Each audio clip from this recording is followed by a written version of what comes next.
신문 이야기 돌직구쇼에 오신 여러분 반갑습니다. 저는 신문 읽어주는 남자 김진입니다. 검찰이 박근혜 대통령을 피의자로 규명했습니다. 범죄 혐의자로 입건한 셈입니다. 그런데 청와대에서 검찰 수사를 전면으로 거부했습니다. 검찰의 중간 수사 결과 발표에도 납득할 수 없다, 정면 거부 의사를 밝혔습니다. 그리고 애초에 박근혜 대통령이 정치권에 제안했던 그 제안, 정치권이 국무총리를 추천해달라라는 제안에 대해서 조금 전 입장을 바꿨습니다. 뉴스 속보입니다. 청와대와 박근혜 대통령은 정치권이 총리를 추천해주는 것에 대해서 거부하겠다라는 입장을 밝혔습니다. 야당이 다른 뜻으로 국회 추천 총리를 요구했다, 이른바 조건이 달라졌다라는 이유를 들어서 청와대가 제안을 뒤집은 겁니다. 박근혜 대통령이 이제 국회에서 추천하는 총리도 받지 않겠다라고 밝힌 배경이 과연 무엇일지 잠시 후 다뤄보겠습니다. 오늘자 조간신문 어떤 뉴스 보도하고 있는지 지금부터 저와 함께 하시죠. 먼저 동아일보입니다. 헌정사상 첫 피의자 대통령이 됐습니다. 피의자, 범죄 혐의자로 검찰은 본 겁니다. 탄핵 가보자, 역공을 청와대가 하고 있습니다. 탄핵할 테면 하라, 이런 입장입니다. 다음 신문입니다. 이번에 한국일보입니다. 한국일보의 제목은 이런 제목입니다. 박근혜 대통령이 주범이다. 주범이다.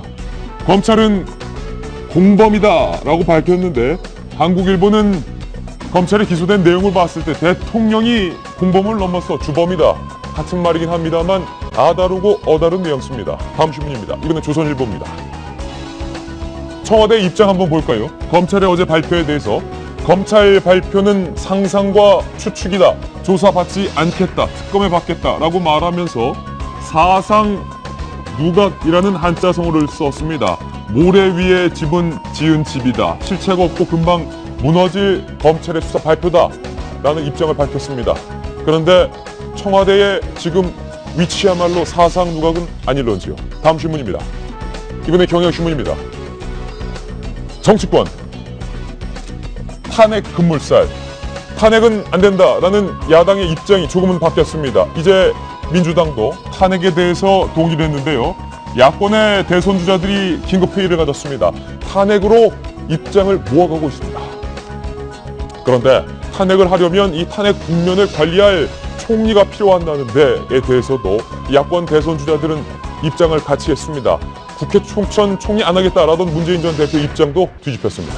다음 신문입니다. 이번에 한겨레 신문인데요. 돌리면 나옵니다. 청와대 검찰 조사 안 받겠다, 검찰이 공정함을 상실했다, 이렇게 정용국 대변인은 비판을 했습니다. 탄핵할 테면 탄핵해라, 차라리 법에 규정된 절차를 따르라, 이렇게 청와대는 밝혔습니다. 다음 신문입니다. 이번에 서울신문입니다. 사진 한 장 보실까요? 어둠에 쌓인 청와대라는 사진 제목입니다. 과연 전국이 어디로 흘러갈까요? 검찰특별수사본부가 수사 결과를 발표한 20일 밤, 청와대는 이처럼 불이 꺼진 채 암흑 속에 쌓여 있습니다. 말 그대로 시크릿 가든입니다. 다음 신문입니다. 이번에 중앙일보인데요. 역시 돌리면 나옵니다.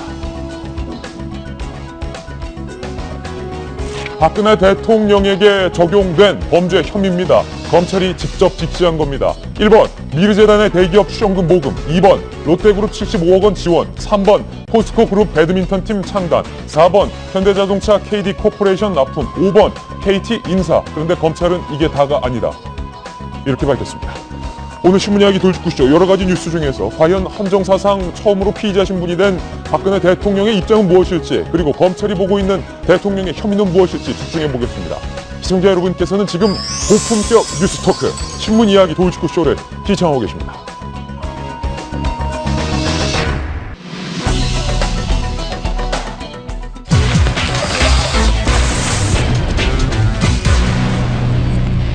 오늘 저희 돌직구쇼의 제목을 달아보자면 이런 제목을 달 수 있을 것 같습니다. 헌정사상 첫 피의자 대통령. 검찰은 박근혜 대통령을 피의자로 규정했습니다. 범죄 혐의자로 보고 입건을 한 셈입니다. 저희가 준비한 첫 번째 돌직구 신문부터 살펴보시죠.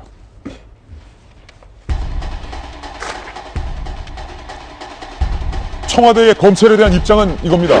탄핵해볼 테면 해봐라, 차라리 탄핵을 해라, 라는 입장인데요. 먼저 검찰의 입장부터 한번 들어볼까요? 이영렬 특별수사본부장입니다. 특별수사본부는 대통령에 대하여 현재까지 확보된 재반 증거자료를 근거로 피고인 최순실, 안종범, 정호성의 여러 범죄 사실 중 상당 부분과 공모관계가 있는 것으로 판단하였습니다. 그러나 헌법 84조에 규정된 현직 대통령의 불소추 특권 때문에 기소할 수 없습니다. 특별수사본부는 위와 같은 판단에 따라서 대통령에 대한 수사를 계속 진행할 예정입니다. 검찰 수사 결과에 대한 대통령의 입장은 사상 누각이다라는 입장이었습니다. 모래 위에 지은 집이다. 검찰의 수사 결과는 소설이다. 이렇게 일축했습니다. 정영국 청와대 대변인입니다. 마치 대통령이 중대한 범죄를 저지른 것처럼 주장하였습니다. 수사팀의 발표는 전혀 사실이 아니며 객관적 증거는 무시한 채 상상과 추측을 거듭해서 지은 사상 누각일 뿐입니다. 부당한 정치적 공세에 노출되고 인격 살인에 가까운 유죄의 단정을 감내할 수밖에 없는 상황에 처하게 되었습니다. 현 단계에서 수사팀의 편향된 주장에만 근거해서 부당한 정치적 공세가 이어진다면 차라리 헌법상, 법률상 대통령의 책임 유무를 명확히 가릴 수 있는 합법적 절차에 따라 하루빨리 이 논란이 매듭지어지기를 바랍니다. 차라리 이럴 거면 날 탄핵하라 라는 청와대의 입장이었습니다. 그렇다면 검찰 수사 결과를 받아본 박근혜 대통령은 뭐라고 말했을까요? 대통령의 변호인 유영하 변호사입니다. 대통령은 변호인에게 이렇게 말했다는 겁니다. 맹세코 순수한 마음에서 재단 설립을 추진한 것이고 퇴임 후나 개인 이권을 고려했다면 처벌받을 일이다. 그러니까 최순실의 개인적인 일탈이다. 이렇게 이 사건을 규정을 했습니다. 검찰이 적용한 박근혜 대통령의 혐의 과연 무엇일까요? 피의자 신분으로 검찰이 규정한 대통령의 혐의를 한 장의 출력물로 일명요연하게 정리해봤습니다. 함께 보시죠. 검찰이 적시한 박근혜 대통령, 최순실, 안종범 이 세 사람의 공모관계에 대해서 크게 5가지 범죄 혐의로 요약할 수 있습니다. 한눈에 한번 살펴볼까요? 첫 번째, 미르재단의 대기업의 출연금을 모금한 것에 있어서 검찰은 대통령과 안종범 수석 그리고 최순실 씨 세 사람은 공범관계다 이렇게 봤습니다. 그 근거로 박근혜 대통령이 안종범 수석에게 10대 대기업 회장들과의 면담을 준비할 것을 직접 지시했다. 검찰은 이렇게 밝혔습니다. 그리고 안 수석은 대통령의 지시에 따라서 삼성이 들어가죠. 7개 기업을 선정해서 단독 면담을 진행했습니다. 그리고 박 대통령이 안종범 당시 수석에게 이렇게 지시를 했습니다. 정경련 산하 기업체를 객출, 재단 설립하라. 객출이라는 단어를 대통령이 안 수석에게 지시했다는 겁니다. 어떤 기업에게는 얼마, 어떤 기업에게는 얼마 이렇게 해서 두 재단을 합쳐서 800억 원가량의 모금을 얻어내라, 객출해내라 대통령의 지시가 있었다. 검찰이 이렇게 밝혔습니다. 박근혜 대통령은 그리고 나서 최순실에게 자, 재단 운영을 이제 살펴봐 달라 라고 요청을 했다고 검찰은 분명히 밝혔습니다. 박근혜 대통령이 미르재단의 모금 형성 과정에서 최순실, 안종범과 대등하게 공범 관계이다라는 것을 밝힌 셈입니다. 대통령의 혐의, 이번엔 2번째 혐의로 이어집니다. 그 기업 중에서도 롯데에 주목을 해볼 필요가 있을 것 같습니다. 롯데그룹에게 75억 원을 지원받은 것에 대해서 최순실 씨가 먼저 체육시설 건립사업 계획을 대통령에게 전달을 합니다. 박 대통령은 안종범 전 수석에게 신동빈 회장과의 면담을 준비하라 라고 또 지시를 합니다. 박 대통령은 그 이후 롯데 신 회장과 단독으로 면담을 한 것으로 검찰은 밝혔습니다. 대통령은 그리고 나서 안 수석에게 자, 내가 신 회장과 만났으니 롯데에서 돈 내기로 했다. 하남시 체육시설 최순실 씨가 밝힌 것 롯데가 돈 내니 상황 챙기세요 라고 지시를 했다. 그러니까 최순실 씨가 체육 관련 시설을 건립하는 이 프로젝트에 박 대통령이 롯데로부터 75억 원을 받아냈다. 검찰은 이렇게 보고 있는 겁니다. 대통령의 혐의 3번째입니다. 롯데에 이어서 이번엔 포스코가 등장을 합니다. 첫 번째는 삼성, 두 번째는 롯데, 세 번째는 포스코. 대한민국에 내놓으라 하는 기업 이름이 다 들어간다고 보시면 됩니다. 최순실 씨가 또 먼저 시작을 합니다. K스포츠 과장에게 포스코가 배드민턴 팀을 창단하는 게 어떻겠냐라는 기획안을 지시를 하게 됩니다. 그러자 박근혜 대통령이 권오준 포스코 회장에게 배드민턴 팀을 만들어주세요 요청을 합니다. 사실상 지시를 한 거죠. 이 배드민턴은 보셨듯이 최순실 씨의 아이디어입니다. 그러자 포스코는 배드민턴 팀 창단 제의를 거절합니다. 당시 포스코는 막대한 돈을 들여서 스포츠팀을 창단할 여력이 안 됐습니다. 사상 최대의 적자를 기록했던 때이기 때문입니다. 그러자 안종범 수석이 포스코 사장에게 이거 청와대 관심사항이다 라면서 압박을 하게 되고 결국 포스코는 울며 겨자 먹기로 배드민턴 팀 대신에 46억이 드는 배드민턴 팀 대신에 16억이 드는 펜싱 팀을 창단하게 됩니다. 그리고 이 펜싱 팀은 최순실 씨가 관여하고 있는 더블루K가 그 이후에 관리를 하게 됩니다. 사실상 포스코에게 돈을 뜯어서 더블루K에게 갖다 준 셈이 된 것이죠. 대통령의 네 번째 혐의입니다. 이번엔 현대자동차라는 기업이 등장하게 됩니다. 그리고 KD코퍼레이션이라는 중소기업이 등장을 하게 됩니다. 산업부 기자들도 KD코퍼레이션이 어떤 기업인지 전혀 몰랐다고 합니다. 그만큼 중소기업이란 이야기입니다. 그런데 최순실 씨가 딸 정유라 씨의 친구 아버지가 운영하고 있는 KD코퍼레이션에 대해서 최순실 씨가 대통령에게 좀 키워달라라고 사업소개서를 전달합니다. 그러자 박근혜 대통령이 최순실의 부탁을 받아서 정몽구 현대차 회장을 만나서 KD코퍼레이션의 물건을 현대자동차로 납품할 수 있도록 해달라라고 지시를 하게 됩니다. 결국 KD코퍼레이션은 현대기아차에 완동기용 흡착제 10억 5천 원동기용 흡착제 10억 5,900여만 원치를 납품하게 됩니다. 막대한 이익을 챙기게 되는 셈이죠. KD 대표는 그러니까 정유라 씨 친구 아버지죠. KD 대표는 최순실 씨에게 딸 친구 어머니에게 1162만 원짜리 샤넬백. 샤넬백이 이렇게 비쌌던가요? 1162만 원짜리. 샤넬 중에서도 거의 최고가 제품에 해당하는 것 같습니다. 플러스 현금 4천만 원을 대가성으로 제공하게 됩니다. 그러니까 최순실 씨 개인의 민원을 대통령이 나서서 들어준 셈이 됩니다. 검찰은 이 혐의를 매우 중요하게 대통령에게 적용을 하게 됩니다. 그리고 현대자동차의 광고를 담당했던 이노션을 아웃시키고 최순실 씨가 사실상 소유하고 있는 광고회사 플레이그라운드에게 현대자동차의 광고를 몰아줍니다. 그게 70억 원어치입니다. 다섯 번째 대통령의 혐의입니다. KT인사. 최순실 씨가 차은택 지인 이동수 씨 등을 KT 광고 책임자로 보낼 계획을 수립합니다. 그러자 대통령이 또 등장을 합니다. 안종범 수석에게 최순실 씨가 추천한 이 씨가 채용되도록 KT 회장에게 연락하라. KT는 이동수 씨를 채용하기로 결정합니다. 대통령은 안종범 수석에게 KT 광고 대행사로 역시 플레이그라운드가 되게 하라. 안종범 수석은 KT 회장 등을 통해서 대통령의 지시를 이행하게 됩니다. 대통령의 5가지 크게 혐의 중에서 과연 어떤 혐의를 우리 돌직구쇼 패널들은 가장 충격적으로 보고 있는지 입장 한번 들어보겠습니다. 정성희 위원님. 설명하는 데만 지금 한 15분가량 걸렸습니다. 숨가쁘죠. 예. 가장 큰 혐의는 역시 대기업 10개를 불러서 K스포츠와 미래재단에 그 돈을 내라고 한 것이 가장 큰 혐의인데요. 네. 이거에 대해서 대통령이 이렇게 얘기하죠. 아마 그 변호인 측은 선이었다. 그리고 실제로 최순실이 분탕제를 치는 건 몰랐다. 아까 사상 누각이라고 얘기를 했는데 그거에 대한 근거, 소위 모래 위에 이제 지은 누각이라는 거 아니겠습니까?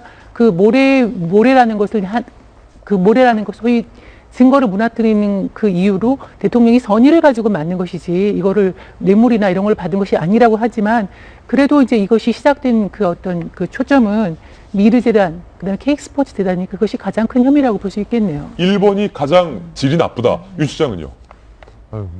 다 잘해가지고요. 뭐라고 해야 될지 잘 모르겠는데 2번을 그럼 차례대로 좀 예를 들어볼게요. 롯데그룹 75억 지원.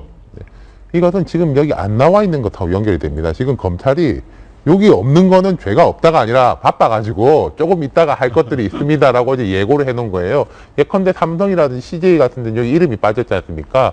이번에 독특한 점은 1번, 3번, 4번하고 이렇게 보자면은 1번은 쭉 대기업 이렇게 내세요라고 하니까 이제 남들 다 내니까 같이 이런 식인데 2번은 약점을 가진 기업을 틀어준다는 거죠. 1번은 그냥 객출이고 2번은 약점을 이용한 거다.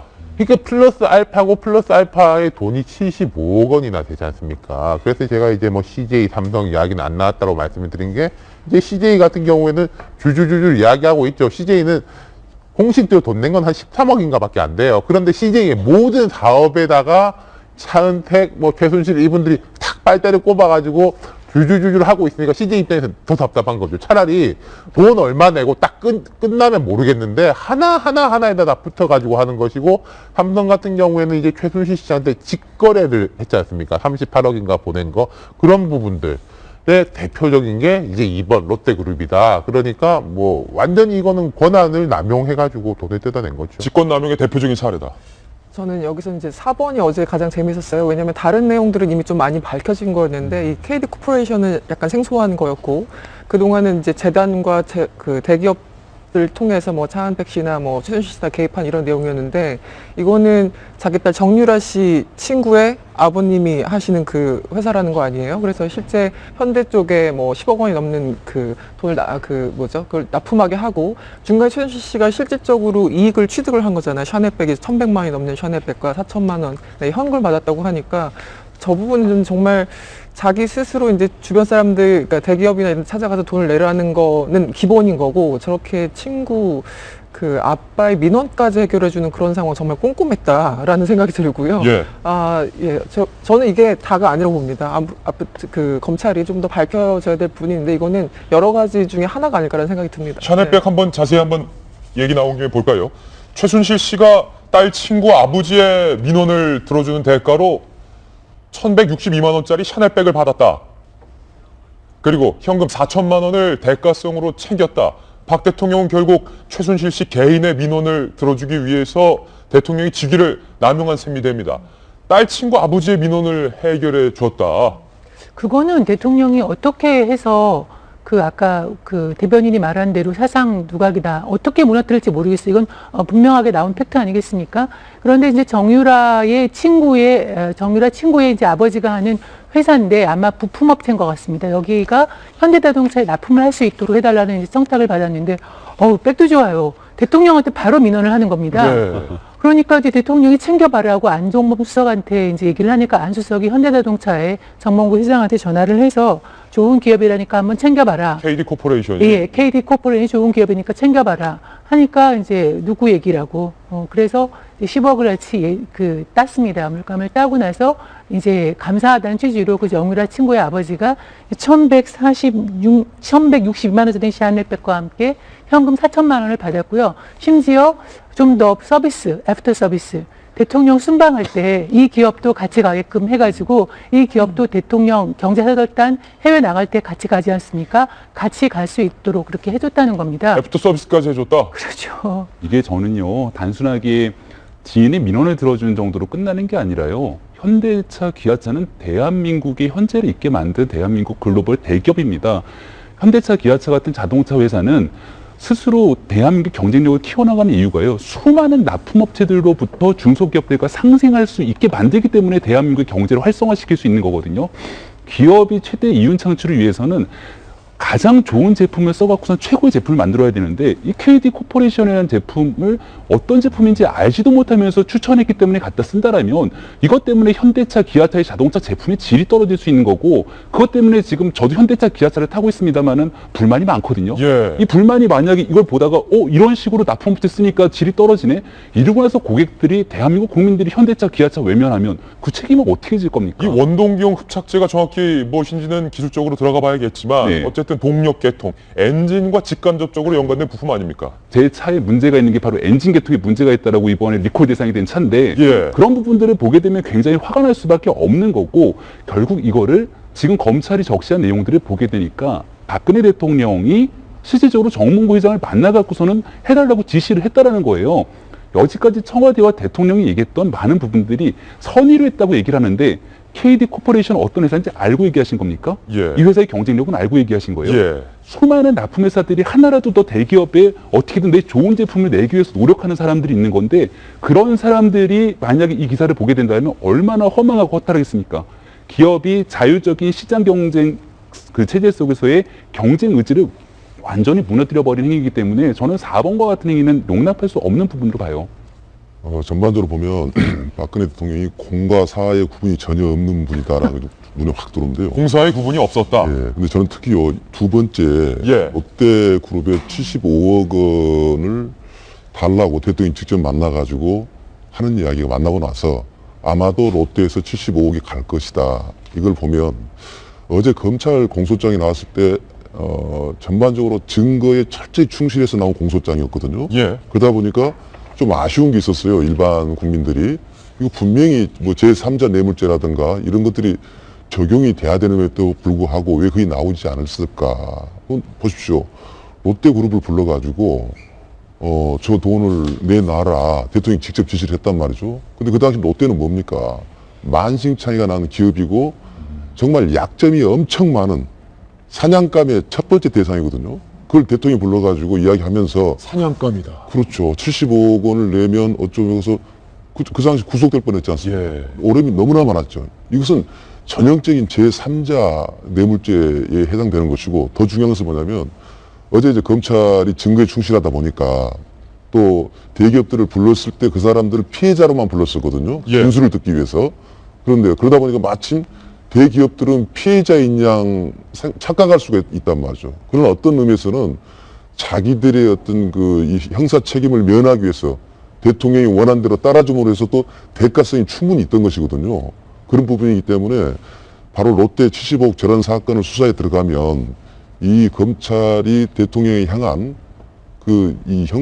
형사적 책임이라는 거 묻는 것은 엄청나게 커질 수밖에 없다. 예. 라는 게 전 두 번째 사항이라고 생각합니다. 바로 두 번째 사항이 이 부분인데요. 도표를 한번 보시면요. 이른바 박근혜 대통령과 공범 관계에 있는 사람이 누구고 이 관계를 통해서 어떤 대통령의 혐의들이 진행이 됐는지가 한눈에 볼 수 있습니다.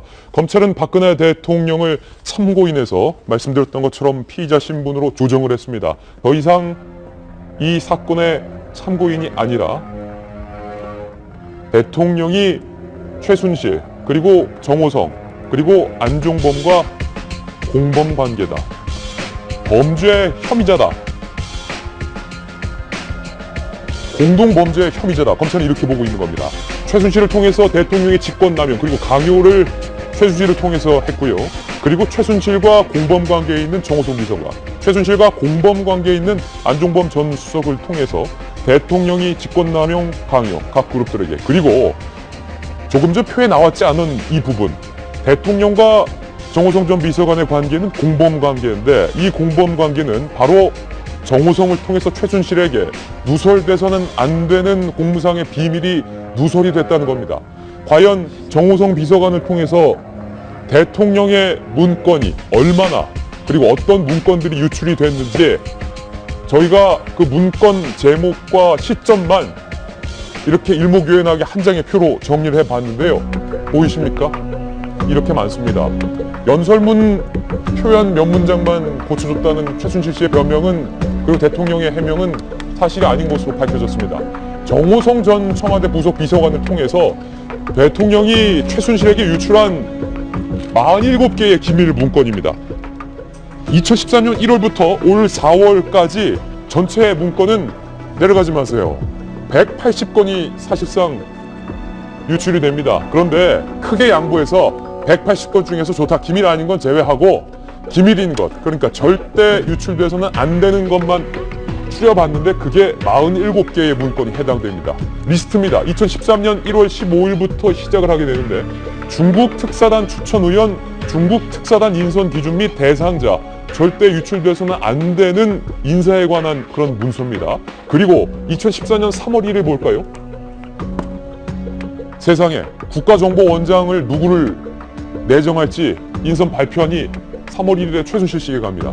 국정원장에 대한 인선 내용이 유출이 됐습니다. 그리고 3월 6일 일본 총리와의 전화통화 자료, 한중일 정상회의 개최 및 한일 간 현안 문제 논의에 관한 문서들이 유출이 됩니다. 그리고 3월 8일 볼까요?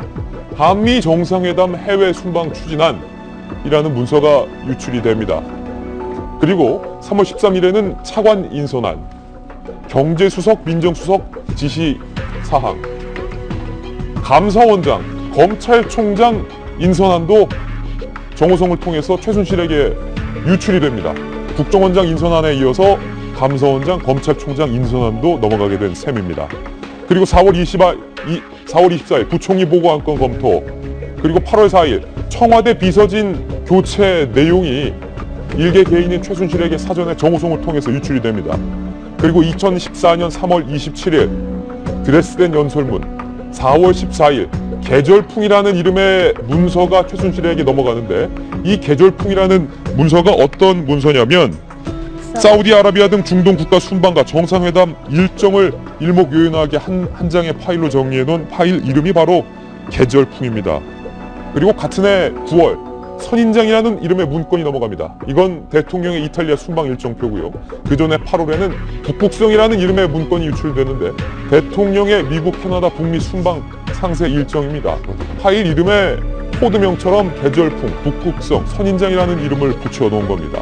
그리고 2016년 올해 2월, 4월 로잔 국제스포츠 협력 거점 구축 현황, 절대 유출돼서는 안 되는 기밀 문서가 2016년 올해 4월까지 정호성 비서관을 통해서 최순실 씨에게 넘어간 셈입니다.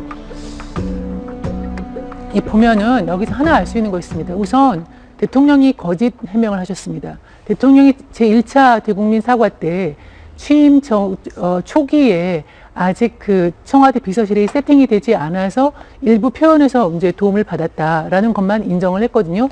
그런데 놀랍게도 여기 보면 2013년 초뿐만이 아니라 실제로 문건이 유출된 것은 금년 4월까지 로잔 국제 스포츠 협력 구축 현황까지 쭉 유출이 됐습니다. 그러니까 대통령이 초기 연설문의 일부에서 도움을 받았다는 것은 거짓 해명이라는 것이 이제 명확해졌고요. 그 다음에 또 한 가지는 연설뿐만 아니라 실제로 많은 정부의 급비 문서가 이제 나갔는데 여기에 대해서는 또 청와대는 뭐라고 해명을 하냐면은 연설문을 초기에 도움을 받으라고 했지 유출하라고 지시하진 않았다. 그러니까 그거는 어떤 얘기냐면 도움을 받으라고 했지. 그거는 전화해서 받을 수도 있는 건데 실제로 누가 주라고 지시하진 않았다라고 이제 꼬리를 끊기를 하는데요. 넘겨준 정호성의 잘못이다. 그렇죠. 그거에서 어저께 그 어떤 수사 결과를 보면서 대통령이 여기에서 빠져나가는, 그러니까 또 논리는 두 가지다. 첫 번째는 선의로 한 거다. 나는 K스포츠 미르재단. 두 번째는 그 다음에 그 개인이 넘어갔을 때 분탕질 치는 줄 몰랐다. 라고는 두 가지 논리로 빠져나가는데 굉장히 좀 빈약한 논 것 같습니다. 네. 전 정윤회 문건을 다시 한번 언급하고 싶은데, 정윤회 문건이 이제 발생한 게 2014년 11월에 보도가 된 거지 않습니까? 그래서 그 다음 달인가 박 대통령이 공식 석상에서 그럽니다. 찌라시 수준의 문건 내용이라고 얘기를 했으면서 동시에 국기문란이라는 표현을 썼습니다. 이 자체가 형용 모순이죠. 찌라시긴 한데 국기문란이다. 그래서 이게 어떤 게 정말 진심이냐, 뭐 여러 가지 해석들도 나왔었는데, 당시에 그 정윤회 문건 달랑 한 장을 가지고 국기문란이라고 규정했던 대통령이 이 180건 나간 거에 대해서는 어떻게 스스로 해명을 할 것인지, 더군다나 저 47가지 지금 읽어주신 거 보면은 하나하나가 정말 엄청나잖아요. 최경락 전 경위 같은 경우는 그 문건, 한 장의 문건 유출 때문에 스스로 목숨을 끊었습니다. 그러니까요. 당시 뭐 대통령기록물법 위반으로 재판에 넘겨진 사람도 있었었고, 공무상 기밀 유출로 넘겨진 사람들도 있었고, 그래서 결국 이제 자살까지 가는 그런 상황이었는데, 그 한 장 가지고 저렇게 대놓고 국민들이 이해할 수 없는 수준의 어떤 언어를 쓰신 분이 지금 이 상황에 대해서 설명을 하실 수 있을 것인지 저는 한번 되묻고 싶고요. 특히 이제 인사 문제 같은 경우는 정말 중요하잖아요. 국정원장까지. 그러니까 지금 민정수석이나 이런 사정기관에 있는 사람, 민정수석이 됐던 검찰 쪽에 있는 사람이 됐던 국정원이 됐던 감사원이 됐던 소위 말하는 힘을 가진 사정기관에 있는 사람들이 가장 정보력이 많고 힘이 센 그런 부서인 거잖아요. 그런 사람들의 어떤 인사까지 정말 사인이, 그러니까 최순실이라는 정말 정체를 알 수 없는 사인이 이것을 어디 가서 점집에 갔는지 모르겠으나. 점집에 가서 국정원장 인사를 점쳤다. 했는지 모르겠으나 하여튼 저는 어제 저 기사를 보고 좀 믿을 수가 없는 거예요. 지금 우리가 이제 단위가 너무 커져서 그렇지 이제 최순실 씨 하면은 기본적으로 억 단위도 아니고 수십억 단위잖아요. 그리고 저 문건도 한두 건이 아니라 정말 한 건만 유출돼도 엄청난 일인데 180건, 47건 나오니까 사실 너무 추상화된다는 느낌도 들고요.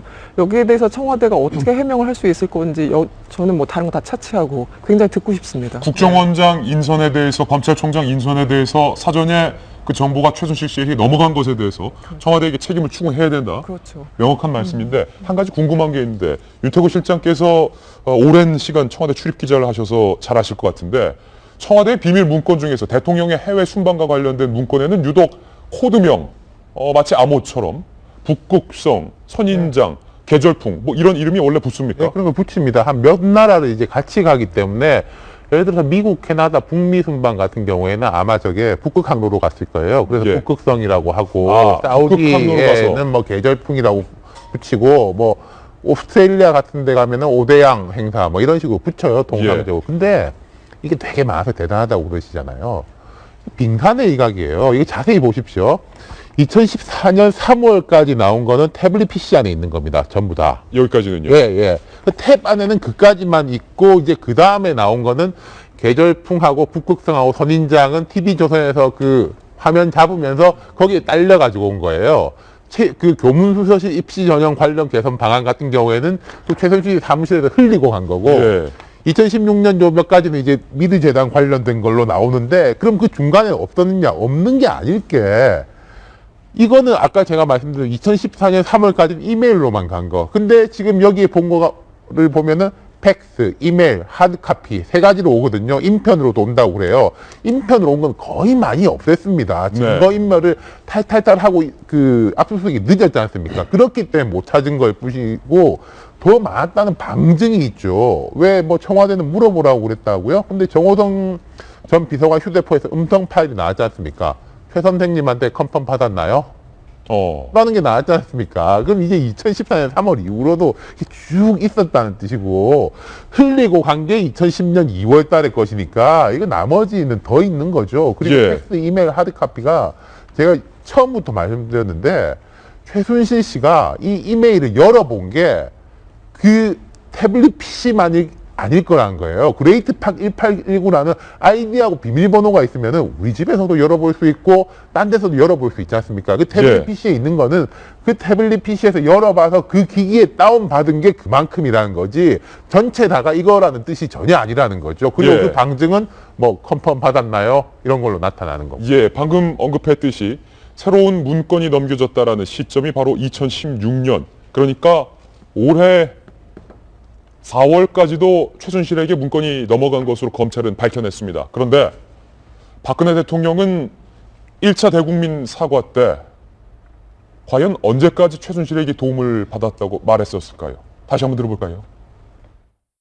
취임 후에도 일정 기간 동안은 일부 자료들에 대해 의견을 들은 적도 있으나 청와대의 보좌 체계가 완비된 이후에는 그만두었습니다. 피고인 정호성은 2013년 1월 정부 출범 직후부터 금년 4월까지 총 180건의 문건을 이메일, 인편, 팩스 등을 통하여 최순실에게 유출하였고 그 중에는 사전에 일반에 공개되어서는 아니 되는 장차관급 인선 관련 검토 자료 등 47건의 공무상 비밀이 포함되어 있습니다. 박 교수님, 그러니까 검찰이 어제 밝힌 것에 따르면 대통령의 대국민 담화는 사실과 다르다. 그러니까 거짓말이다. 네. 자, 근데 대통령이 이렇게 거짓말을 많이 할까? 우리가 그동안에 박근혜 대통령에 대해서 믿음 중에 하나가 거짓말을 안 할 사람이었는데 너무나 이거 입증이 돼버리고 있지 않습니까? 그리고 최순실 씨는 저렇게 바쁜 사람 처음 봤어요. 정말 바빴겠네요. 최순실이 정말 바빴을 그렇죠. 것이다. 그런데 여기서 이제 무서운 게 검찰의 공소장은 수사기관의 공식 문건입니다. 이게 나오게 되면 많은 양심 선언이 나올 수가 있어요. 예. 그동안에 가까이 있었던 공무원들이라든가 직책이 낮다 할지라도 이런 사람들이 그래도 대통령인데 라는 것 때문에 차마 이야기 안 하고 있었던 것들이 네. 공식적으로 재판까지 가봐야 되겠지만은 그래도 검찰에서 증거에 의거해서 나온 이야기들이 이게 거짓말이다 했을 때 그 관련된 사람들이 얼마나 많겠습니까? 예. 그 양심 선언이 속출하게 되면은 정말 그 걷잡을 수 없을 것이다라는 것. 그래서 지금부터 어쩌면 박근혜 대통령이 했던 이야기가 얼마나 현실하고 동떨어진 이야기인가. 예. 어쩌면 저것을 정신적인 이상, 너무나 최순실을 신뢰했기 때문에 또 최순실한테 이야기해야지만이 마음이 놓이는 이상함 습성 때문에 저랬다라고 하면 이해하지, 계속 저렇게 거짓말했다면 저는 정말 걷잡을 수 없는 증언들이 좀 나올 수밖에 없다 이렇게 생각이 듭니다. 걷잡을 수 없는 증언들이 나온다. 아마도 많은 혐의 중에서 왜 대통령이 국민들에게까지 이렇게 거짓 해명을 하게 됐을까? 이 부분이 대통령으로서는 뼈아픈 실책일 것 같습니다. 잠시 후에 이야기 계속해보고요. 새로운 이야기 여기서 잠깐 들려드려야 될 것 같습니다. 저희가 준비한 두 번째 돌직구 신문입니다. 새로운 이름이 등장을 했습니다. 김연아 선수와 박태환 선수, 두 사람의 이름이 등장을 했습니다. 그런데 김연아, 박태환, 최순실, 박근혜 대통령, 이 네 명은 도대체 어떤 관계일까요? 정성 의원님, 김연아 선수가 그리고 박태환 선수가 미운 털이 바뀌었다, 찍혔다, 이게 다 무슨 이야기입니까? 어제부터 굉장히 화제가 됐는데요. 김연아, 박태환 선수 우리나라의 스포츠 영웅 아니겠습니까? 제가 맨날 농담 삼아 얘기합니다. 둘이 결혼해서 애를 낳아서 하나는 피겨하고 하나는 수영하면 안 돼? 그런 식으로 얘기할 정도로 정말 우리나라의 가장 큰 스포츠 영웅들인데요.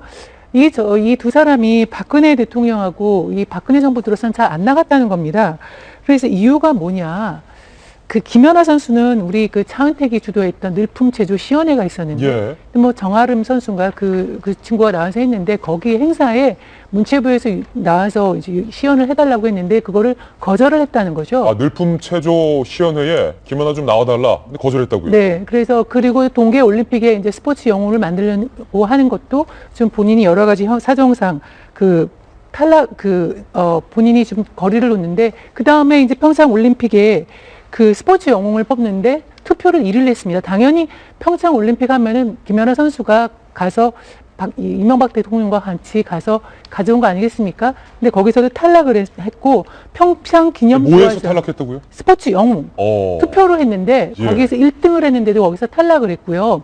그다음에 기념주화를 만드는데도 피겨하면 당연히 들어가야 되는 건데 거기서도 이제 탈락을 했다는 겁니다. 82.3%의 득표율을 김연아 선수가 스포츠 영웅으로 얻었는데도 문체부에서 2015년 스포츠 영웅에서 피겨, 그러니까 김연아 선수를 제외했다. 그렇죠. 기념주화에서도 이제 피겨 항목은 제외를 했고요. 박태환 선수도 마찬가지인데요. 새누리당 후보 시절에 그 새누리당의 행사, 박근혜 대통령이 참여한 행사에 참석을 요구받았는데 다른 일정 때문에, 일부러 안 간 건 아니고 일정 때문에 못 갔는데 그것 때문에 미운 털이 바뀌었다는 거예요. 그래서 이제 올 들어서는 이제 박태환 선수가 물론 약물 복용에 대한 의심도 있었지만 리오 올림픽 대회에 나가는데 굉장히 어려움을 겪지 않았습니까? 김종 차관이 한국 수영 연맹을 압박해서 박태환을 올림픽에 나가지 못하게 한다라는 증언이 공개가 됐어요. 그때 우리가 기억을 돌이켜 보면은 박태환 선수 같은 경우는 사실 동아 수영 대회에서 1등을 하면서 자격은 이미 획득을 했거든요. 그런데 수영협회 내부 규정에 따라 가지고 이제 안 되는데 수영협회가 굉장히 집요하게 그걸 막았죠. 이유는 자기네 내규라고 하지만 우리 그때 돌직구에서 한번 얘기했죠. 수영협회 자체가 자기들이 엉망인 조직이고 뇌물로 범벅이 된 조직인데 그걸 막을 그 이유가 있냐 이런 얘기를 했었는데 뒤에 이제 김종 차관이 있었다는 것이죠. 예. 그래서 보니까 이 정부의 스포츠 영웅에 대한 보복도 굉장히 집요하고 굉장히 악의적이다 이런 생각이 듭니다. 한 가지 영상이 이 모든 의혹을 잘 설명해 주는 것 같습니다. 늘품 체조에서 김연아 선수가 소위 미운 털을 박혔다라는 의혹, 바로 이 동영상 한 대목에서 대통령과 김연아 선수의 관계를 엿볼 수 있습니다.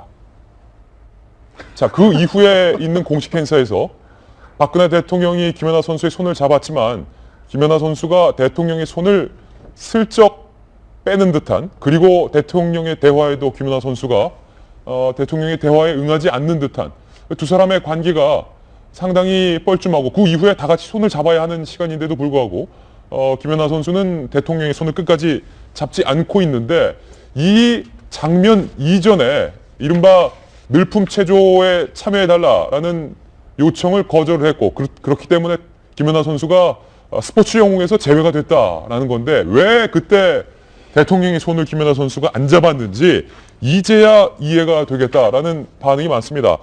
이 사건 하나씩 볼까요? 먼저 스포츠 관계자는 이렇게 말했습니다.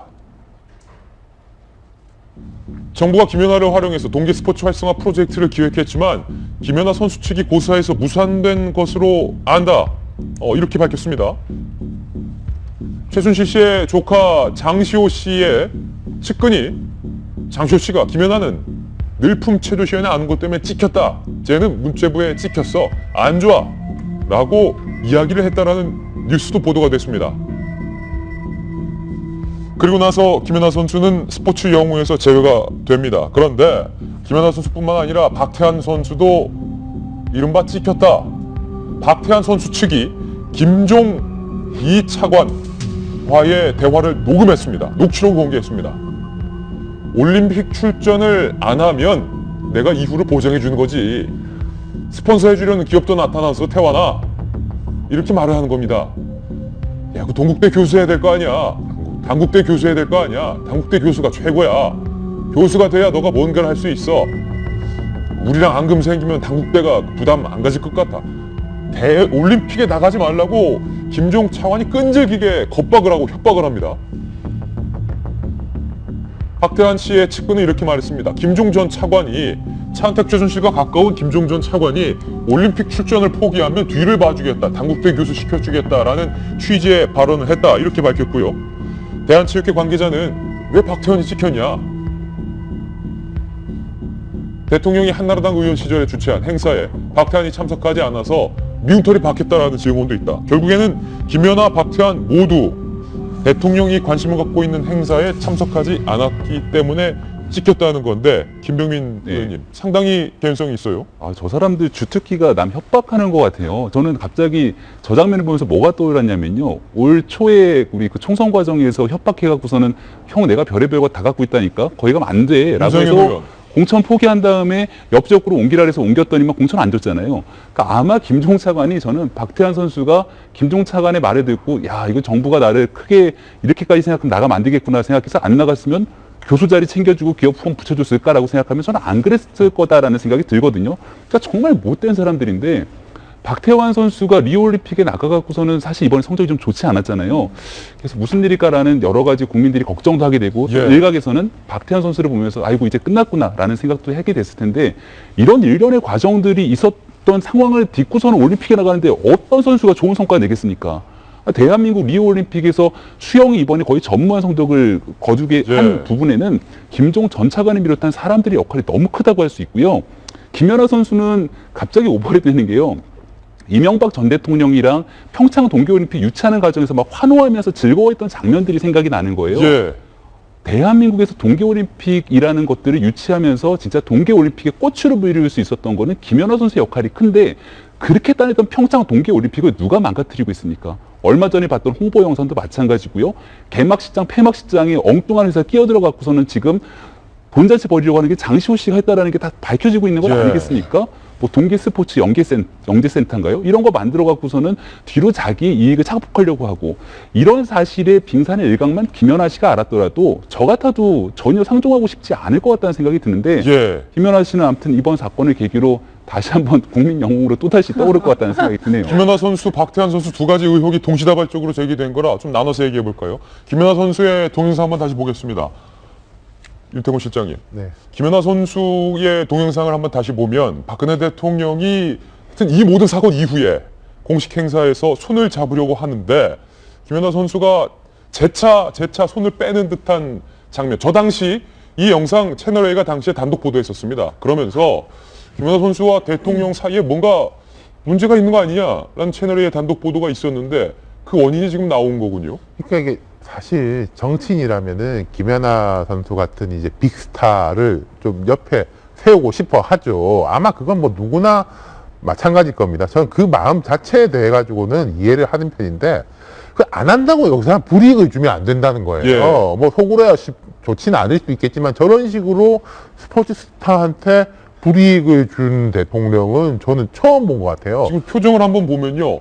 대통령은 웃고 있는데 김연아 선수의 표정이 뒤로 봐가지고 대화를 안 해요. 저희가 이제 몇 번 말씀드렸지만 최근 한 1, 2년 사이에 대통령이 행사 갈 때마다 아이돌 스타들, 특히 외국에 갈 때 이제 같이 이렇게 데리고 가는지 일정을 만들어가지고 뭐 하는 게 이제 트렌드였는데, 처음엔 전 좋게 생각했죠. 뭐 윈윈 아니냐라고 생각했는데, 과연 그것도 뒤에 한번 파보면은 뭔가 이런 야료가 있는 거 아닌가. 뭐 못 간다라고 하면 불이익 준다 그러고 했을 게 이제 충분히 개연성이 있어 보이네요. 그 야로라는 말은 그 잘못된 일본어고 한자입니다. 야료라고. 야료. 예. 그러니까 뭔가 좀 꼼수나 어떤 그런 이상한 혐의가 있지 않았냐라는 건데, 박찬 선수가 얘기를 좀 넘어가 보면 이 칼럼, 김종전 차관이 올림픽 나가지 마라. 너 올림픽 나가면 교수도 없고 스폰서 후원도 없고 CF도 없다. 이런 제안을 했는데 박태환 선수가 그 제안을 단칼에 거절을 하고 스포츠인이기 때문에 올림픽에 나가겠다. 이렇게 한 거죠. 그러니까 이 문체부라는 거는 체육인을 양성, 우리 뭐 문화 융성도 그렇고 체육인 뭐 스포츠 개발한다며요. 그 기본적으로 정부의 입장이 그건데 저렇게 그 실력 있는 준비된 선수를 포기를 종용했다. 이거는 진짜 앞뒤가 안 맞는 거잖아요. 그것도 무슨 뭐 세계 선수권대회에 나와서 이렇게 좋은 성적을 거쳤고 이미 또 18개월이라는 징계 기간이 끝난 사람한테 저렇게 협박 내지 뭐 회유 이런 것들을 했다라는 게, 그리고 지금 쓰는 김종 장관에서 워딩을 보면 거의 조폭 수준이에요. 우리 영화에서 보면은 정말 그 질라진 사람들끼리 하는 어떤 그런 대화, 협박, 이런 회유 이런 것들을 정말 빠지지 않고, 예전에 뭡니까? 포스코 그 계열사 포레카였나요? 예. 그거 인수할 적에도 뭐 송성국 씨 와서 뭐 묻어버린다는 등 이런 표현을 썼잖아요. 녹취 내용 한번 볼까요? 지금 녹취 내용은 공개가 된 것인데, 녹취 음성 파일은 박태환 선수 측이 오늘 공개를 할 예정입니다.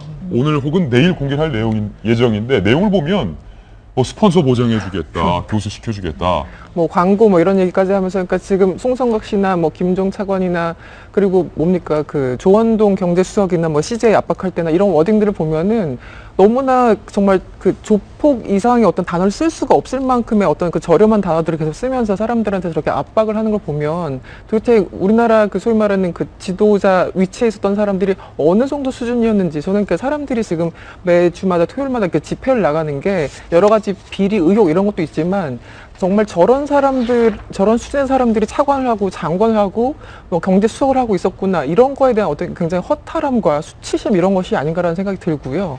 박태환 씨 결국은 뭐 그때 성적이 안 좋았다라는 게 다 이런 그 어떤 배경 때문에 그랬던 것은 아닌지, 이 어떤 선수의 어떤 미래에 굉장히 장래에 큰 지장을 주는 하나의 그 사건일 수 있는 건데, 이걸 어떻게 회복을 할 수 있을 건지 여기에 대해서는 좀 답답하네요. 네. 김연아 선수에 대한 이 반대급부의 피해는 스포츠 영웅에서 제외됐고, 동계올림픽 기념 주화에서 아예 피겨 종목이 제외되는 수모를 겪은 거고, 박태환 선수는 저렇게 시달리다가 결국 구사일생으로 올림픽에 나갔지만 성적을 내지 못하고 국민적 비판까지 받았습니다. 그런데 한 가지 뉴스 더 보태드리면, 박태환 선수가 올림픽에서 실패한 이후에 정말로 와신상담을 해서 얼마 전에 있었던 체전에서 당당하게 신기록을 세우며 금메달을 땄다, 이관왕을 목에 걸었다라는 뉴스도 새롭게 보도를 해드립니다.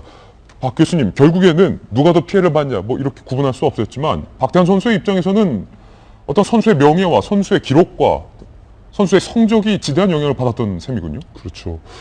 그리고 아까 뭐 국내 게임만 아니라 지금 최근에 박태환 선수 아시안 게임 4관왕까지 했던 걸로. 아시안 게임 4관왕. 아시아 수영 선수권. 수영 선수권. 저는 참 그 박태환 선수와 김연아 선수가 역시 월드스타라는 걸 전 느끼게 되는 게, 생각해 보십시오. 늘봄 체조에 참석하라는 것을 거절하기 굉장히 힘듭니다. 자기 이미지 안 맞다고 해서 김연아 선수가 안 나갔다는 거 아니겠습니까? 그리고 박태환 선수 같은 경우는 협박도 받았고 또 유혹도 받았지 않습니까? 교수직이라는 것도 비롯해서 뭐 후원 같은 거, 선수들한테 후원이 절대적인 거 아니에요. 그러니까 김병민 그 의원님 말씀대로 후원 안 받으면 성적이 좋게 나올 수가 없는 것이죠. 근데 저는 이제 여기서 우리가 두 가지를 하나 생각할 필요가 있는데요. 큰 것은 대통령이 왜 저렇게 자꾸 저런 행태가 보이는가. 이분이 공과사 구분이 없어가지고 아직도 모든 이 백성들을 자기 소유물로 생각해서 내 말을 듣지 않는 것에 대해서 참지를 못하는 거예요, 이게. 내 거라고 생각하는 겁니다. 민주주의 의식이 이렇게까지 없었다는 것에서 깜짝 놀라고. 그리고 이제 박태환 선수와 김연아 선수가 저 정도 저항할 수 있는 것은 워낙에 월드스타의 DNA가 있어서 가능한 거고, 얼마 전에 이제 손현재 그 리듬 체조 선수가 늘봄 체조에 참석했다서 비난을 받고 있는 것 같은데요. 그건 정상적인 겁니다. 어쩔 수 없었다. 어쩔 수 없는 것이죠. 그렇기 때문에 뭐 그런 것은 우리가 눈 감고 넘어가줘야 될 문제고, 역시 우리는 또 하나 발견할 수 있네요. 좋은 점, 우리가 또 하나 소득이 우리에게 역시 그 큰 월드스타가 있었다. 이거 자랑거리라고 생각합니다. 예. 저는 이렇게 아까 보면서 우리가 돌직구스에서 몇 번 아이템으로 보도한 모든 이상한 일에는 다 이유가 있었어요. 이제 와가지고 다 이게 이제는 말할 수 있다. 이제는 이해가 된다는 것이 많거든요. 예. 아까 김연아 선수 저것도 그렇고 뭐 여러 가지 사건들이 있는데 김연아 선수가 이렇게 손을 살짝 놓지 않습니까? 그리고 시선도 이제 마주치지 않고 앞에만 보거든요. 역시 이제 젊은이답다. 우리 같으면 사실 저런 행사에서 저렇게 가면 이제 어쩔 줄을 몰라 했을 것 같은데 본인의 속마음을 숨기질 못해요. 젊은 사람이고 감정에 충실하고 하니까 뭔가 언짢고 기분이 나쁘다는 거를 이렇게 숨기지를 못하는 거예요. 보통 같으면 저렇게 안 할 텐데 역시 월드스타답고 자기 그 감정이 솔직한 포커페이스를 안 한다. 젊은 사람답다. 그러니까 지금 우리가 이렇게 이거를 힌트를 얻어서 이렇게 알 수 있지. 사실 저런 데서 저러지 않았고 그냥 똑같이 평소대로 해가지고 이렇게 굽신거리가 인사를 잘했으면 우리가 알 수가 없잖아요. 정말 대단합니다. 언론도 그렇고 네티즌도 그렇고. 김병민 전에는 저런 김연아 씨의 심리에 대해서 상종도 하기 싫다라고 조금 전에 분석을 해주셨습니다. 저희가 준비한 다음 돌직구 신문으로 넘어가겠습니다.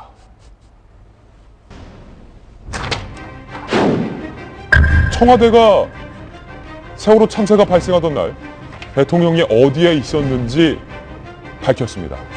청와대 내부에 있었다라는 것은 앞서 밝혔는데 청와대 중에서도 어디에 있었는지에 대해서는 계속 언급을 하지 않았는데 세월호 사건 당일 대통령이 관저 집무실에 있었다 이렇게 밝혔습니다.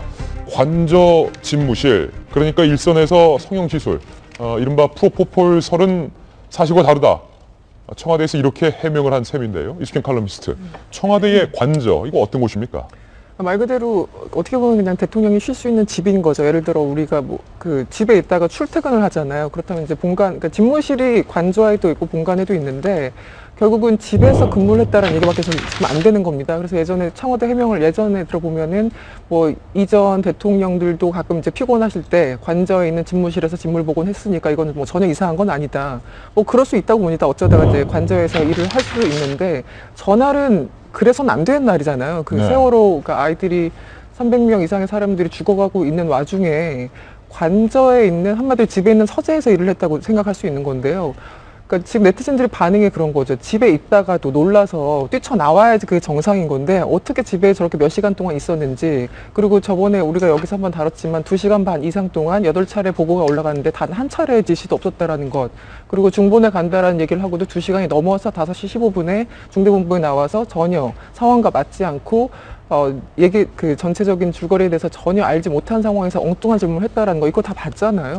근데 관저에 있었다. 저 자체도 지금에 와서 해명한다는 것도 문제고, 그때 관저에 있었다라는 것도 문제고, 그러니까 당장 사람들이, 그럼 우리 다들 출근 안 하고 그냥 집에서 서재에서 일해도 되는 거냐, 이런 네티즌들 반응이 나오는 건데, 저게 지금 때늦은 데다가 내용 자체도 전혀 설득력이 없는 그런 해명이 아닌가라는 생각이 듭니다. 청와대 반응 한번 자세히 볼까요? 대통령이 관저에 있었다는 것은 출퇴근의 개념이 아닌 대통령의 모든 시간이 근무 시간이다. 이런 취지의 해명을 했는데 함께 보겠습니다. 해당 일 2014년 4월 16일 주로 관저 집무실을 대통령이 이용을 했다. 이렇게 밝혔고요. 대통령은 출퇴근의 개념이 없다. 모든 시간이 근무 시간이다. 그리고 현장의 지휘체계와 신속한 구조활동이 더 중요하다고 판단했다. 대면회의 대신에 30분마다 직접 유선 등으로 상황을 보고받았다. 이렇게 해명을 했는데요. 민주당의 문재인 전 대표는 본인의 트위터에서 이렇게 비판했습니다. 박 대통령이 세월호 때 관저 집무실을 이용했다는 청와대의 이 반응에 대해서 관저 집무실은 대통령이 출근을 하지 않았다라는 뜻이다. 그 긴박했던 시간에 출근하지 않고 뭘 했는가? 라고 문제를 제기했네요. 그러니까요. 김기춘 전 비서실장이 옛날 그런 말을 했지 않습니까?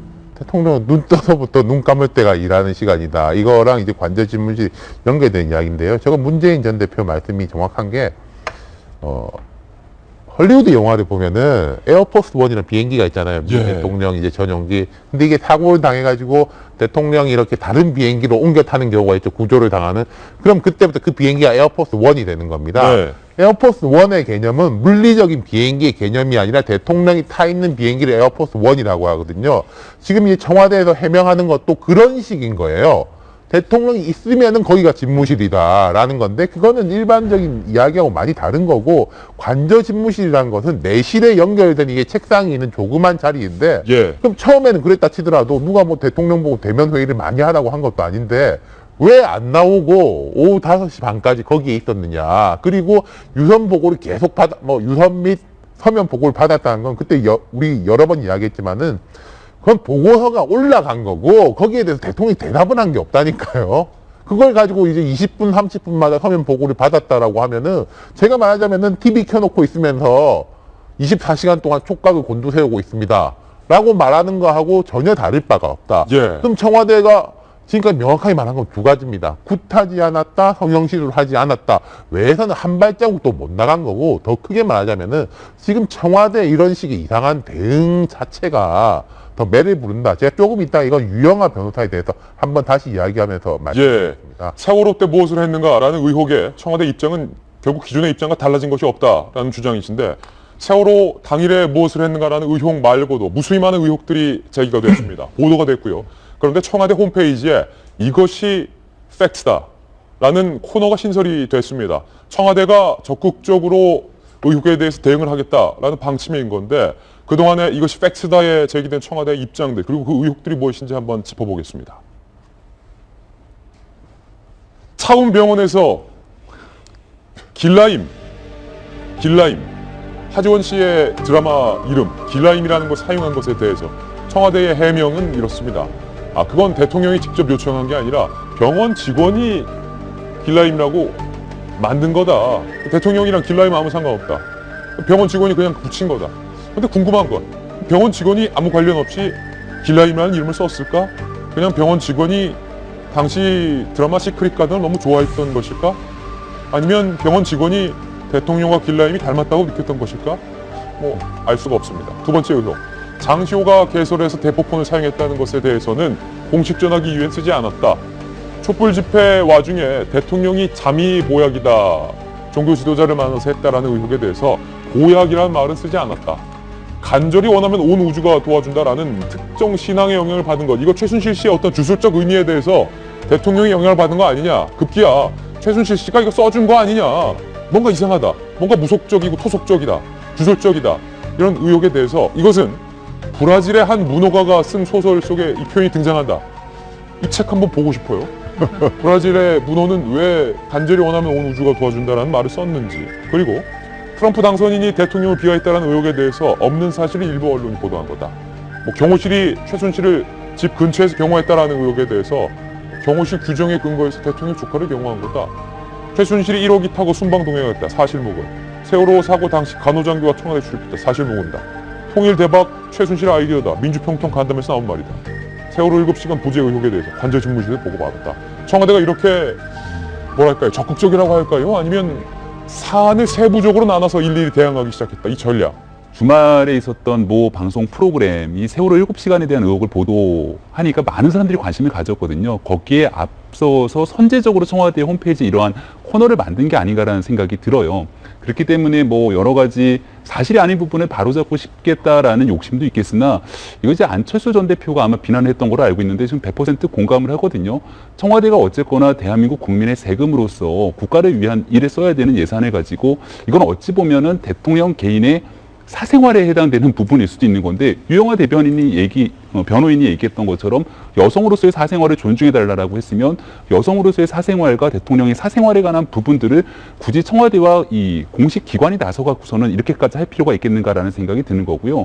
두 번째는 이렇게 해명을 해서 그 해명이 국민들이 갖고 있는 의혹들을 바로잡아주면 아주 온당하고 바른 일인데 이렇게 얘기함으로 인해서 하나도 국민들이 궁금해하고 의혹을 갖고 있는 부분들에 대해서는 명쾌하게 해명되지 못했다라는 부분들이 계속해서 비판의 소지들이 이어질 수밖에 없는 거죠. 이 언론 보도 괴담 대응의 핵심은 이게 아닙니다. 여기에 대해서 이렇게 해명했다는 것이 아니고 여기에 올라와 있지 않은 것은 다 맞다 하고 있는 게 맞을 것 같아요. 왜냐하면 정말 그 핵심은 최순실에 의한 국정농단인데 그거를 지금 검찰 수사 이전에 언론들이 앞서가지고 이렇게 저렇게 취재를 하다 보니까 사실 의혹과 사실이 좀 뒤섞인 측면이 있고 예. 오보도 있습니다. 왜냐하면 확인을 안 해주는 거, 우리가 뭐 언론이 수사권이 있는 것도 아니고 그러니까 틀리는 점도 많아요. 그러니까 이제 그런 것들이 있는데 아마 똑똑한 어떤 국민들은 저 사실과 의혹을 다 구분할 수 있습니다. 근데 굳이 저렇게 이제 대응을 하면서 하는 거는 앞으로 이렇게 그 언론 보도, 이렇게 틀리는 보도에 대해서는 가만히 있지 않고 좀 적극적으로 나서겠다는 그런 의미와 함께 우리 국민들이 읽을 때는 저기에 올라와 있지 않은 것들은 되게 사실이구나, 이렇게 보면 될 것 같습니다. 그러니까 지금 저 김병민 위원님 되게 중요한 거 지적해 주셨는데요. 지금 보면은 청와대하고 유영하 변호사가 한 몸처럼 움직입니다. 예. 똑같은 프레임으로 똑같이 이야기를 해요. 정영국 대변인이 이제 어제 사상 누각, 이거 유영하 변호사가 한 구절을 그대로 따가지고 문장이 겹쳐요. 청와대 대변인과 대통령의 변호인 유영하 변호사가 썼던 표현이 일치한다. 그리고요, 유영하 변호사가 어저께 이제 9페이지짜리의 반박문을 언론에 배포를 했습니다. 반박문 배포할 수 있죠. 이게 두 가지 황당한 지점인데, 첫 번째는 검찰이 안 한 게 들어있어요. 제3자 뇌물 공여 혐의는 삼성이라는 CJ 건 때문에 빼려고 검찰이 빼놓은 건데, 그게 있는 줄 알고 반박을 해놓은 게 있어요, 내용적으로. 그럼 그 사람은 어디서 정보를 얻었느냐, 결국 민정수석이 움직이고 있는 거 아니냐, 라는 이제 의구심을 가지는 거고, 민정수석이 움직이고 있다. 두 번째, 빼도 박도 못하는 증거가 이분이 하드카피만 보낸 게 아니라 이제 언론사에다가 파일의 형식으로 보냈는데, 작성자 아이디가 있지 않습니까? 예. 작성자가 지금 민정수석실 행정관, 검사를 지내다가 들어온 분이 아이디가 돼 있어요. 이게 누가 쓴 거냐는 거죠. 청와대에서 아침에 좀 전에 해명을 했던데, 컴퓨터를 유영하 변호사한테 잠깐 빌려줘가지고 그 아이디로 됐다라고 하는데, 이거 일일이 제가 이제 따져야 되는지 모르겠는데, 컴퓨터 빌릴 수 있지만은 보통 내 아이디로 로그인 해가지고 쓰지 않습니까? 남의 컴퓨터 빌리더라도. 지금 이런 식으로 돌아가고 있습니다. 지금 청와대는 당장 이 부분에 손을 떼야 돼요. 민정수석이 이런 일까지 하시면 안 됩니다. 예, 민정수석이 이런 일까지 해서 안 된다. 이 성형시술 혹은 뭐 프로포폴 관련된 것에 대해서 청와대에서 적극적으로 해명을 했는데, 김기춘 전 실장에 대한 의혹이 새롭게 제기가 됩니다. 김병민 의원님, 예. 김기춘 전 실장이 성완종 전 회장이 스스로 목숨을 끊은 직후에 일본에 출국했다라는 기록이 보도가 되면서 당시 성완종 전 회장이 마지막 숨을 끊은 곳이 김기춘 전 실장의 자택 인근이었는데도 불구하고, 그리고 돈을 김기춘 전 실장도 받았다라는 의혹이 제기됐었는데도 불구하고 일본에 가서 도대체 무엇을 했느냐, 많은 사람들이 궁금해했는데 일본에서 반값 면역세포 치료를 받았다, 사실이 드러났죠? 국민들이 봤을 때 도대체 이분들은 어떤 생각을 갖고 살았을까라는 공분을 피할 수가 없거든요. 성완종 회장의 유족들은 특히나 더 그럴 거라고 봐요. 성완종 회장이 굉장히 도덕적으로 떳떳한 일을 하고 사신 분은 아닙니다. 그럼에도 불구하고 열심히 사셨던 분이고요. 근데 이런 사람에 대해서 대한민국 정부가 나름대로 굉장한 압박을 가했지 않습니까? 잘못된 게 있으면 검찰에서 단죄를 받고 법원의 판단에 따라서 나름대로 구속수감돼서 그 형을 받으면 되는 건데, 성완종 회장 입장에서는 이거 마지막에 썼던 그 리스트 기억나실 거예요. 쪽지에 썼던 누구 얼마, 누구 얼마, 누구 얼마. 너희들 내 돈 다 받아놓고선 나한테만 이르기야? 라는 생각. 그 억울함과 분노감이 아마 참을 수 없었던 것 같은데, 거기에 대해서 그 당시 수사를 총괄적으로 지휘했던 사람, 아니면 현 정부의 정책을 총괄했던 사람이 누군지는 잘 모르겠으나 적어도 김기춘 실장이 여기서 자유롭다라고 얘기하기는 어려울 거예요. 사람이 어찌됐든 간에 목숨을 스스로 끊은 것 아니겠습니까? 그럼 저라면은 정말 그 자괴감에 괴로워서 며칠 밤 이게 며칠이 될지 몇 년이 될지 굉장히 정상적인 삶을 영위하기가 쉽지 않을 것 같다는 생각이 드는데, 바로 그러고 일본으로 건너가서 면역세포 치료를 받았다는 거 아니겠습니까? 현재 이 상태는 우리나라 대한민국 내에서는 불법이기 때문에 일본으로 건너가서 받았다는 거고, 여기에 대해서 정상적인 돈을 다 지불한 것도 아니고 현재로서는 그 돈에 디스카운트 받았다라는 건데, 이러한 여러 가지 줄기 의혹들이 중간에 최순실과 연루됐을 가능성도 있는 건데, 여전히 김기춘 실장은 나는 최순실을 모른다라고 모르쇠로 일관하고 있습니다. 지금까지 검찰이 수사 결과, 중간 수사 결과 좋게 발표했는데 수사 범위가 요만큼이어서 요만큼. 근데 이게 특검으로 가면서 이만큼 넓어져야 되거든요. 그 고리 중에 김기춘 실장의 목도 저는 분명히 있다고 봅니다. 참 공교롭군요. 이 칼럼. 차움병원, 최순실 씨가 그렇게 애용했다는 차움병원은 줄기세포 치료에도 상당히 뭐랄까요, 특허 기술을 갖고 있는 것으로 제가 알고 있는데, 물론 차움병원을 김기춘 전 실장이 직접적으로 이용했는가라도 또 한번 밝혀내야 할 의혹인데 적어도 이 줄기세포 면역세포 치료를 일본에서 건너가서 그것도 50% 디스카운트를 받았다. 이게 어떤 치료입니까? 그러니까 줄기세포 기본적으로 우리나라에서는 이걸 이게 치료받는 거는 이제 불법으로 규정돼 있죠. 그것을 뭐 배양하고 하는 과정 속에서 이게 약이 될 수 있는 게 도구로 변질될 수 있기 때문에 한마디로 어떤 위험성 때문에 우리나라에서는 불법이기 때문에 이제 돈이 좀 있으신 분들은 중국에 가거나 일본에 가서 저렇게 줄기세포 주사를 맞는다고 합니다. 근데 개인적으로 이제 그 맞을 수 있다고 봐요. 저게 뭐 외국 나가서 맞는 게 불법이 아니라면은 할 수 있는데 그래서 반값이라는 게 일단 문제가 되는 거죠. 그리고 이제 거기서 반값이라는 게 약간 이게 뇌물성의 성격이 있는 것은 아닌가, 왜 저 사람은 반값 치료를 받을 수밖에 없었는지, 일단 이 부분이 하나 있는 거고요. 두 번째는 그 당시에 그 성완종 메모, 이게 굉장한 파장이 있었잖아요. 그래서 이제 김기춘 실장 같은 경우는 다른 사람들이 소위 말하는 뭐 친박을 제외해서 다른 사람, 그래서 결국은 이완구 전 그 국무총리랑 그리고 그 누굽니까 홍준표 지사랑 이렇게 기소가 돼서 조사를 받았었는데 김기춘 실장 같은 경우는 날짜까지 명확하게 성완종 그 전 회장이 명시를 해놨어요. 2006년 9월 26일 날 롯데호텔 헬스장에서 10만 달러를 건넸다. 당시 뭐 독일 순방차에 쓰라고 이제 건넸다라면서 날짜까지 적시를 했었는데 그때 검찰에서 제대로 수사하지 않아서 그때도 엄청나게 또 검찰이 욕을 먹었었죠. 저는 김기춘 실장이 이런 말씀 좀 드리고 뭐하지만 왜 모든 안 좋은 소식에는 김기춘 실장이 빠지질 않는 건지 전 그것도 참 문제라고 생각합니다. 김기춘 실장이 그 지난 국회에 나왔을 때 세월호 당시 7시간 해명할 적에도 명확한 해명을 하지 않았었죠. 그리고 최순실 씨와 관계에 대해서도 모르쇠로 일관하고 있죠. 그런데 왕 비서실장이라고 했던 김기춘 씨가 모르고 있다라는 거는 누가 봐도 정말 상식적이지 않습니다. 그래서 처음부터 끝까지 어떤 사건이 일어났을 때 그걸 덮거나 법적으로만 접근한다던가 야당에서 질문하는 것에 대해서 제대로 답변하지 않고 피해가는 모습. 그리고 지금 뭐 성완종 전 회장 자살 사건과도 연관돼서도 결국은 제대로 처벌받지 않고 모든 어떤 법망을 피해가는 저런 모습을 보면서 사람들은 굉장히 자괴감이 들죠. 그리고 김기춘 실장에 대해서 어쨌든 이번에 그 검찰도 어제 김기춘 실장에 대해서 계속 조사를 하겠다라는 건데요. 예. 앞으로 어떤 내용이 얼마나 밝혀질지 좀 지켜봐야 될 것 같습니다. 예. 야당은 이 모든 의혹에 대해서 대통령을 향해서 탄핵을 이야기합니다. 저희가 준비한 다음 돌직구 신문입니다.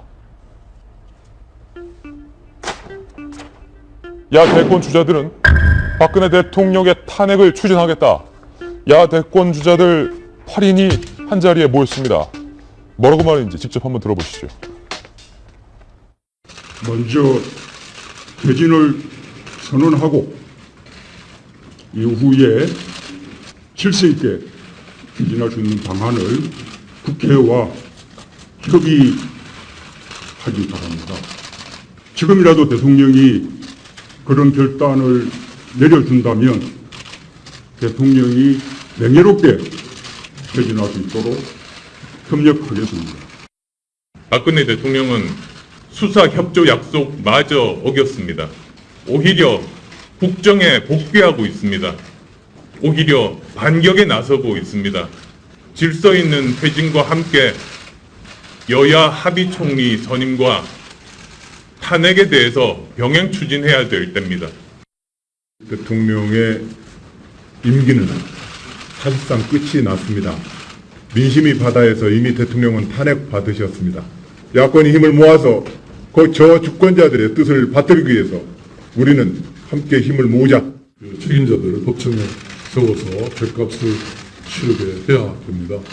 대통령의 즉각적인 퇴진을 이뤄내고 그래서 새로운 대한민국 역사를 써야 한다 이렇게. 박 교수님, 탄핵을 이야기합니다. 이제는 야권 대선 주자들도 대통령에 대해서 탄핵을 할 수 있는 상황과 분위기가 무르익었다. 이렇게 판단하는 것 같아요. 그렇죠.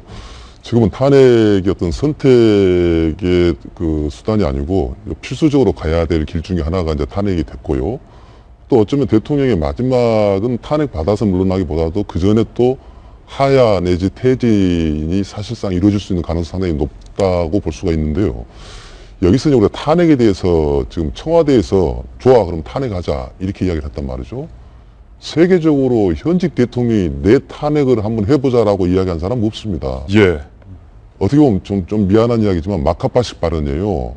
내가 뭘 잘못했느냐, 배째라, 법대로 한번 해보자 이런 식의 과연 내가 잘못했으면 탄핵으로 해서 한번 따져보자 이건데 탄핵은 최종적으로 위법인 걸 다 판단하고 나서 정치적으로 퇴출시킬 건가 그 단계 문제지 그 사람이 혐의가 있냐 없냐를 갖다 탄핵에서 따지는 건 아니거든요. 그리고 일종의 버티기라고 보는데 많은 꼼수가 등장할 수 있지 않습니까? 시간을 볼 수도 있고 또 국무총리도 야당이 추천한 사람을 안 받아들이고 지금 황교안을 대응으로 놔둠으로 해서 실질적으로 박근혜 대통령이 이 대통령 역할을 하는 걸로 하자. 그리고 시간을 더 벌자. 그리고 또 보수가 직결 하겠지. 이런 꼼수를 생각하는 버티기에 불과하지 탄핵이란 건요. 그 원래 헌법적인 의미가 이 대통령을 국회의 다수의 행포로부터 보호하기 위한 수단으로서 탄핵을 어렵게 만들어 놓은 것이 탄핵의 규정이거든요. 그런데 그것을 청와대에서 좋아. 우리 탄핵으로 한번 결판내자. 다른 거 다 잊고. 그러고 나서 뭐라고 이야기한 줄 알아요? 자기도 좋아하는 이야기 있지 않습니까? 헌법과 법률에 따라서. 이건 헌법과 법률에 따라서의 정신을 일탈한 발언으로 봐야 되겠죠. 정 의원님. 우리 오늘 동아일보 하설이 검찰이 밝힌 최순실 국정농단 공범 박 대통령 탄핵이 마땅하다. 탄핵이 마땅하다. 사설로 썼는데요. 지금 대통령이 이제 대한 압박은 하야와 탄핵이 있습니다. 하야는 대통령이 스스로 이제 거부를 하고 있고 남은 절차는 이제 탄핵밖에 없습니다. 근데 어저께 검찰 기소장에서 기소를 하면서 최순실에 대한 기소를 하면서 대통령과 공모 관계라는 표현을 9번을 썼습니다. 그리고 사실상 내용적으로 보면 거의 대통령을 주범으로 사실 생각하고 있는 상황이라 탄핵 요건이 충분합니다. 이제 남은 수단은 이제 아까 말한 법적인 절차밖에 없다라고 청와대가 생각한다면 법적인 절차에 돌입할 수밖에 없죠. 지금 여야는 그 탄핵 절차에 돌입해야 되고요. 근데 아까 변수가 하나 생겼죠. 왜냐하면 우리가 아까 야당이 추천한 총리에 대해서 대통령 임명을 해주고 그 상황에서 탄핵 발의를 할 줄 알았는데 아까 청와대에서 야당 추천 총리를 거부한 상황이기 때문에 현재로서는 이렇게 간다면 황교안 총리 밑에서 탄핵을 맞는 그런 상황이 될 것 같습니다. 저희는 60초 후, 광고 후 조금 전에 들어온 새로운 뉴스 속보와 함께 돌아오겠습니다. 60초 후에 다시 뵙죠. 잠깐만요. 조금 전에 들어온 뉴스 속보입니다. 박태환 선수가 도쿄에서 조금 전 기자들을 만나서 김종 전 차관의 요구에 대해서 입장을 처음으로 털어놨습니다. 박태환 선수는 김 전 차관이 내가 직접 이야기하기에 너무 높으신 분이라서 무서웠지만 당시 무조건 올림픽에 나가고 싶다는 생각뿐이라서 김종 차관이 제안했던 그리고 달콤했지만 무서웠던 제안에 대해서 거절할 수밖에 없었다. 나는 선수로서 올림픽에 나가는 것만 생각을 했다. 라고 당시에 입장을 털어놨습니다. 나이도 어린데 얼마나 무서웠겠습니까? 그리고 김연아 선수는 박근혜 대통령의 손을 잡지 않았습니다. 박태환 선수와 김연아 선수의 모습. 그런데 박 대통령, 최순실, 안종범 전 수석의 부당한 요구에 함께 춤을 춰온 대기업들은 계속 우린 피해자일 뿐이다 라고 말을 하고 있습니다. 대기업들이 박태환, 김연아 선수의 결기를 왜 조금이라도 본받지 못했던가 라는 아쉬움이 남습니다.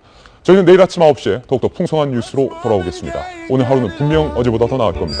좋은 하루 되십시오. 고맙습니다.